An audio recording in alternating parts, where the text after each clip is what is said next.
Хэрээний нулимс. Хой тамнэ. Доройтс нүдэнд юу сайныг та нар дуулсан уу?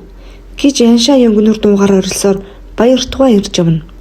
Халуун зун өстэй дотортой зузаан ултай гутал хөвөнтэй торгон өмд цам зөмсөөд нэг гартаа зөөлөвчтэй сандлаа барин нөгөө гартаа тайгаа тулсан дасхар шил зүүсэн майцгар өвгөн тийм дуугарсаар ойлтон ирэхэд сэхэвчин цугаа хөгшчүүд тоглоом дуулаараад хариу дуугарсангүй шуугилтна. Хизээ хонь. Тэгвэл наад хоёр улцснаа имжлээч гих дуун гарав. Тэгтэл тэр дуугарагчтай өрсөлдөх мэт хүү баяртугай баяртаа. Наашир энэ цуугаад сайхан яр гэж тоглоомын талбай нөгөө захаас хоёр эмгэн зэрэг дуутахад өвгөн тэднэр рүү хазгансхийн зүглэв. Энэ бол манай хорооллын орилоо шар өвгөдтэй нийлж даалуудаж хүзэрдэхгүй атлаа өдөржин энэ талбайгаар сандлаа чиргэн холхиж хөгшин залуу танихгүй хэнийгч болов хөөйхөө сайн уу чи дуулсан уу химэн тэртээ холоос дуудан ямар нэг сонин содон юм хэлнэ. Улс төр хүүхдийн сахилга тамхины хор телевизийн шин мэдээ юр ярихгүй сэдв байхгүй. Харин эндхийнхэн бүгд түүнээс дайжин холдно. Тэгвч өвгөн гомдно гэж үгүй. Зармын хойноос дагна гэлдэрч мөнөөхөө ярин цалхаана. Түүний жонгосон шингэн дууд талбай хаанч тод сонсогдно. Орилоо шар гэх хогийн ерийн нэршлээс илүү нэг л зэвүүн хүйтэн өнгө сонсогдно.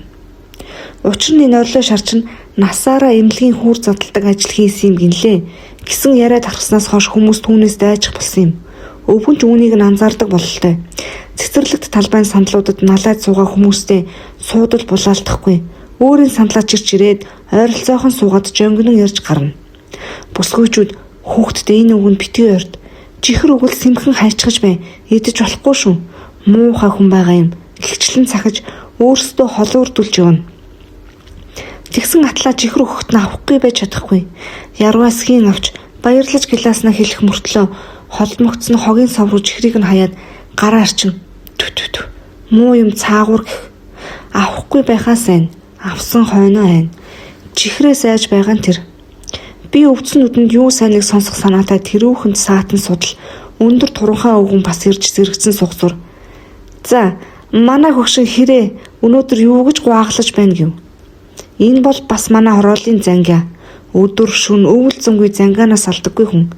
Тиймээс эндхийн авгаанаар түүнийг зангиатагаа унтдаг гэж баталцгаадаг юм. Одоо л сонсъё гэж би давч хариулв.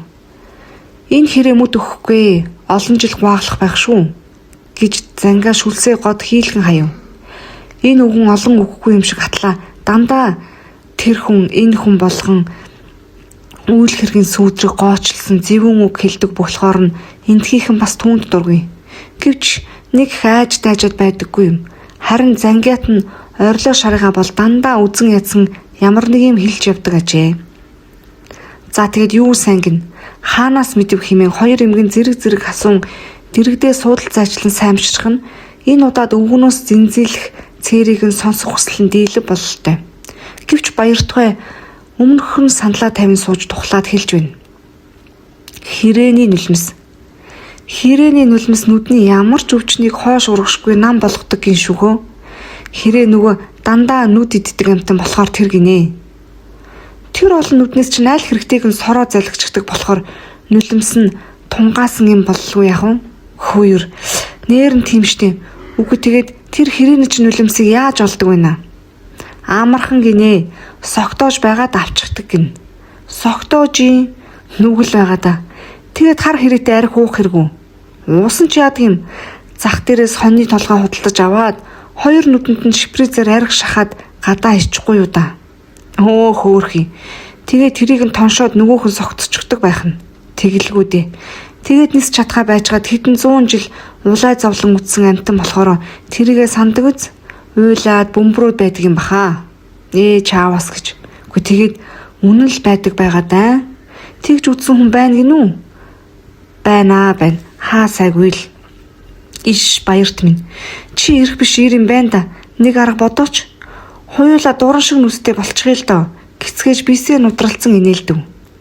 Энэ өдрөөс хойш хэдхэн хоногийн дараа хингэр хагарна гихч болов. Орой ажил тариад иртэл манай байрны өмнөх ганц аврах том улаасны орчимд ихнэр хүүхэн голцоо 2-3-аараа зогсоод шивэр авир гэлцэж мод ууд заацгааж хар хэрээд бахиралтан мод тойрон нисэж Заримдаа газар шүргэн алдан доош шунган дарж хүүхдүүд тэдэн лүү чулуун шидлэн яваач, зайлаач гэж хашгиралтан байв. 9 давхар байшинтай чацсан энэ авраг улаас бол манайхны ганц бахархал юм. Навчис дундаа шувууны нэг сайхан үүртэй юм.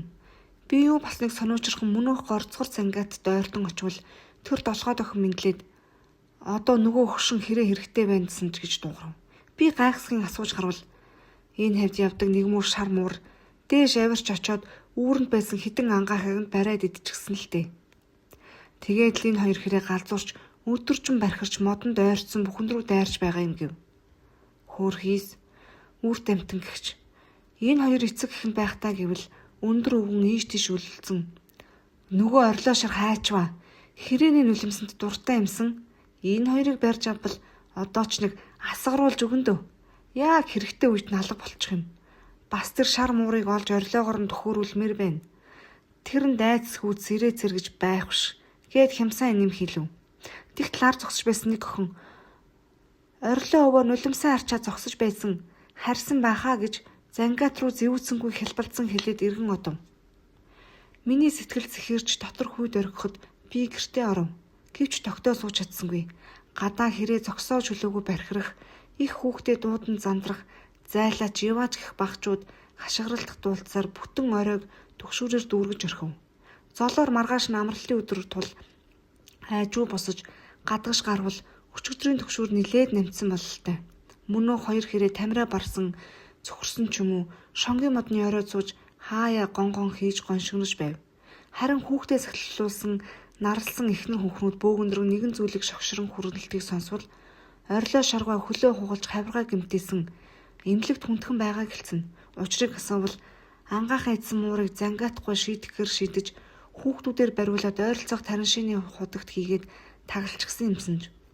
Мөнөөх жаалуудаас үүнийг сонссон орилоо шар амтан тамлав гэж ихэд дуурсан мөнөөх худгаас муурыг гаргах гэж байгаа тотгошоо унаж тийм хэмхэрсэн ажээ.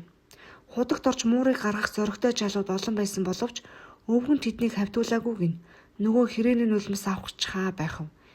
Хин нь хэрэг, хин нь муур эмтэй гимээр юм болоод дотор зэгийлгсээр өнгөрөв. Бид ч мартагнав.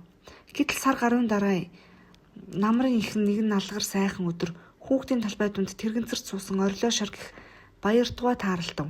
Хүл мод хүний тэрэгэнцэр дээр суугаад дугуй гараар өнхрүүлэн "Хөөй, сайн уу хөө? Өнөөдөр чинь ялалтын өдөр. Баярын мэнд хүргэе" гээд улам цээл болсон жонгнуур дуугаар холоос мэдлэв. Ойртон очвол давхар эмжээртэй морин хөрмнийхээ ингэрт халахын гол 1939 гэж латинаар бичсэн дайнд оролцсон Ахмад дайчин гэсэн хоёр тэмдэг зүүжээ. Би өвгөнтэй мэдлээ тэсэлгүй мөнөө хэрээний нулимсыг асууж ирхэв. Өвгөн инээж "Надад хэрэггүй хөө. Тэр авгаачуулын нүдэнд л гээд хар шилээ авбал ухархаадаа цийгээд цайжгсан хоёр нүд хөдөлгөөнгүй бүлтийж харагдав. Харин чихний нүхнээс сонсголын жижиг хэрэгсэл хар нүд мэт бултааж байлаа. Өвгөн "Хөөе тамнэ. Өнөөдөр чинь халахын голын ялалтын өдөр. Та нар мартаагүй бидтэй" гэж жонгинын орилсоор сэхэвчэнд суугаад даалууны гуншин уянгалуулж байгаа хөгшдийн зүг дугуйгаа өнхрүүлсээр одов.